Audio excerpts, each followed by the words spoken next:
Hello everyone, and welcome back to the Blue Bounty Hunter channel. And think about this right now. How did the Empire win space battles with starfighters? And what were those starfighters called? TIE fighters. So I guess that's just it. X-Wings and TIE fighters, right? Well, not exactly, because it turns out you need a lot more than a couple of these bad boys to win a war. So today we'll be exploring each and every major military in the galaxy, as well as which ships were their key to success. And your goal right now by the end of this video is to determine which of these fighters is the best of the eras. And let me guess, you're gonna say TIE interceptors? Well, if that isn't the quack calling the stifling slimy.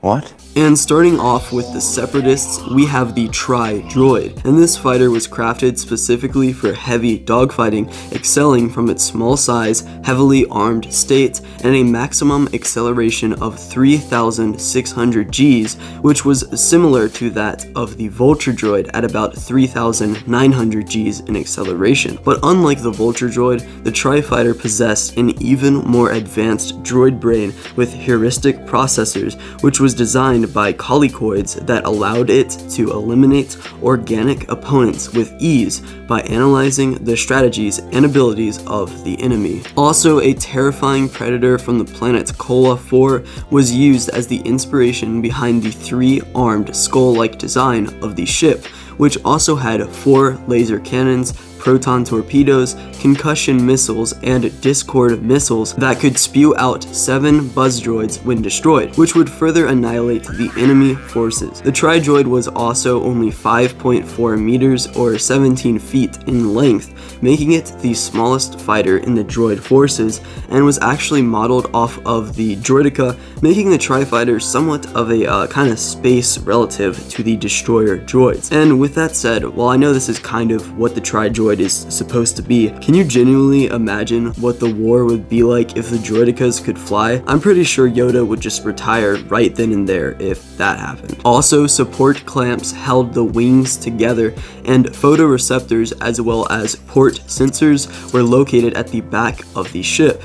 The wings housed a radiation vent, a cooling radiator, repulsor lift wings, and in case you're not sure, repulsor lift wings are just kind of the common design used throughout Star Wars a bunch, and also 3 drive thrusters and a gyroscopic core, which basically meant that the rest of the ship just rotated around the center, and all of these were used to aid the ship in combat. Another efficient droid fighter was the Hyena bomber that was designed by Bactoid Armor Workshop to make bombing runs with the use of proton explosives. But now that we're done with the Separatists, it's time to move on to the other side of the spectrum, that of course being the Republic. And their prized possession is the aggressive reconnaissance starfighter, also known as the ARC-170, which had a wingspan of nearly 20 meters or 65 feet, a 1.5 hyperdrive, and housed a crew of 3 men and 1 droid. And also, since this ship had S foils, it served as an early yet arguably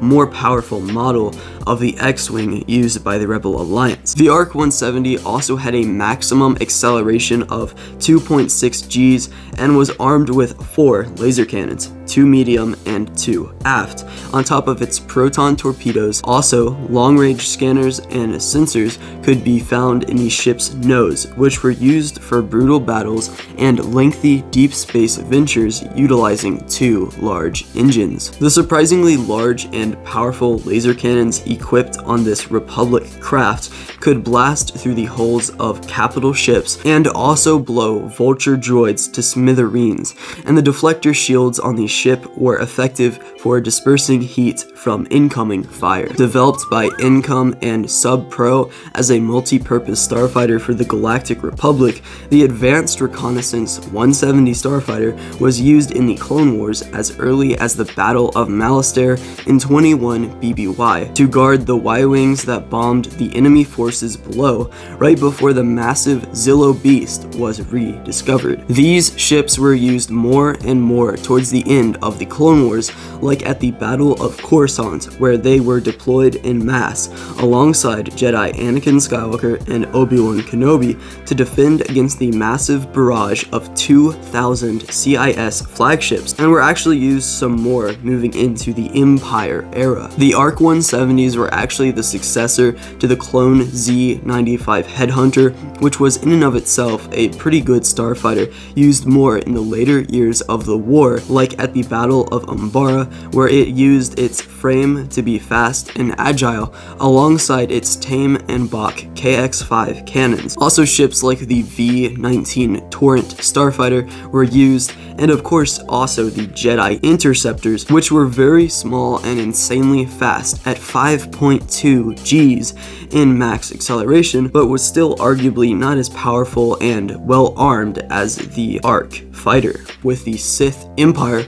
our winner for this one is the Mark IV Supremacy class starfighter, which was an interceptor with 4 laser cannons that was used by the reconstituted Sith Empire, also known as the Imperial Armada, and excelled from its rapid-fire cannons and powerful engines, which contrasted the fighter's light shields and missile armament, and it was used by the Sith Empire against Republic shipyards on Sluis. And on the opposite end of that time period, we have the Old Republic, which had the Auric class starfighter, or Republic A-Wing, and this was developed after the Great Sith War as the Starfighter of Tomorrow, and was used from around 4,000 BBY during the Mandalorian Wars until 1,000 BBY during the New Sith Wars, and it held 2 heavy laser cannons and was delta-shaped, 30 feet long, and relatively maneuverable for that time period at least. And our last little faction that I want to touch on in the middle of this video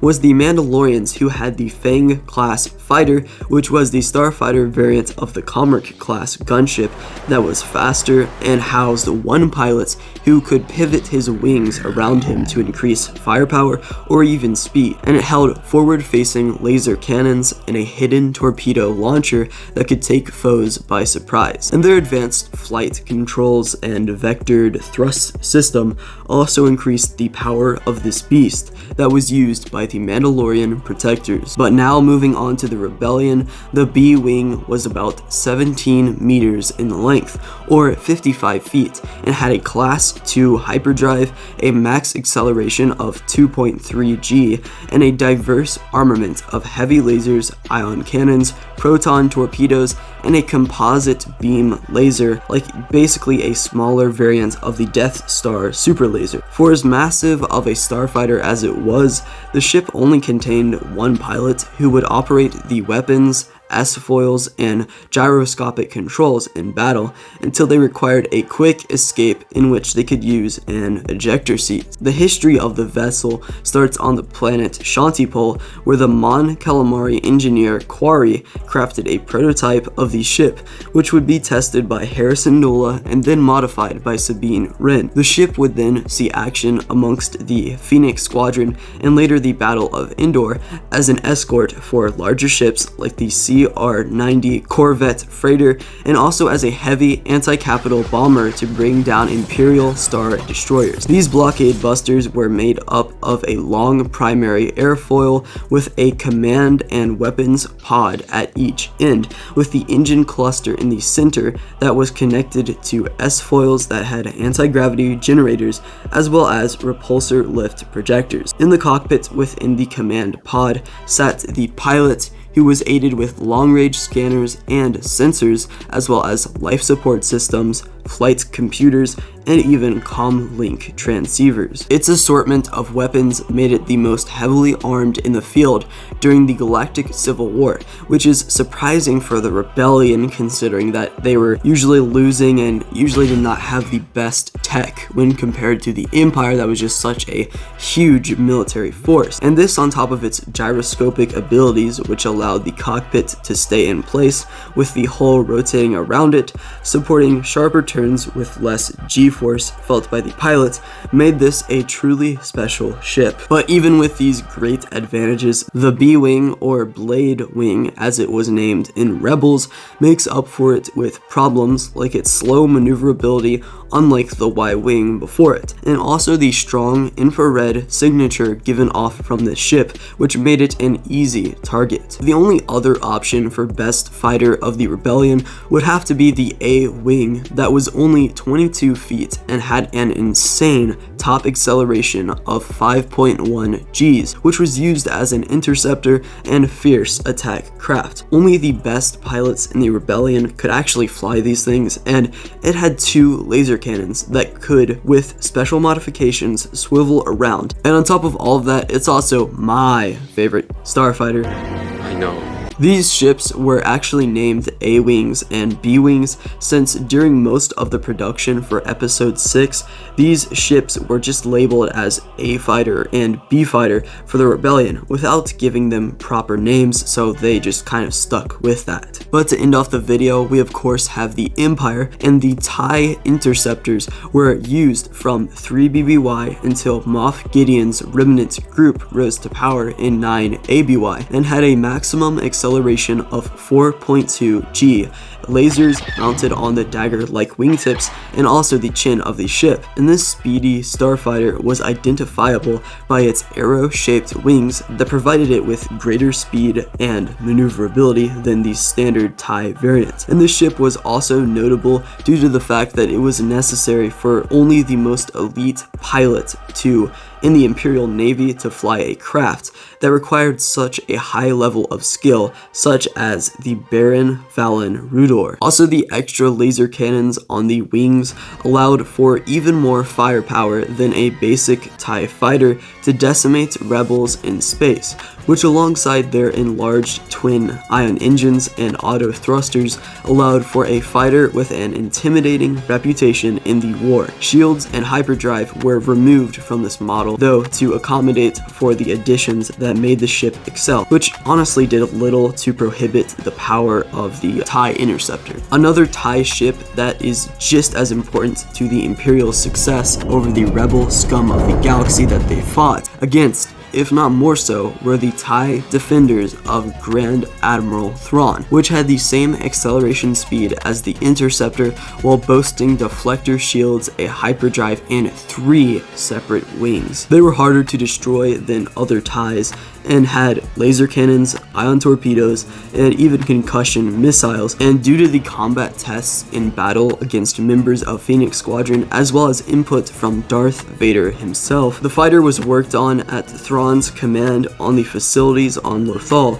under the wisdom of Volt Scaris. An elite form of the ship was then created that held 6 additional missiles on the wings and had better performance in battle, which was seen against the Lothal rebels in the month before Ezra Bridger's disappearance. The Defender project received extra attention from Emperor Palpatine as well as the rest of the Empire, as it was less expensive and more rapid in production than that of Project Stardust under Director Krennic, leading to more and more support for Thrawn's new force until production was indefinitely shut down after the death of Kanan Jarrus, after Governor Price ordered the destruction of the Lothal Fuel Depot. And also keep in mind, even though the TIE Interceptor and TIE Defender were very fast in their acceleration speed, the A-Wing with its 5 Gs of acceleration speed was actually faster than both of them. So let me know, what ship did you actually think is the most powerful out of all of these? If you want my opinion, I think the Rebellion has some ships that have some very good qualities, but overall I do think probably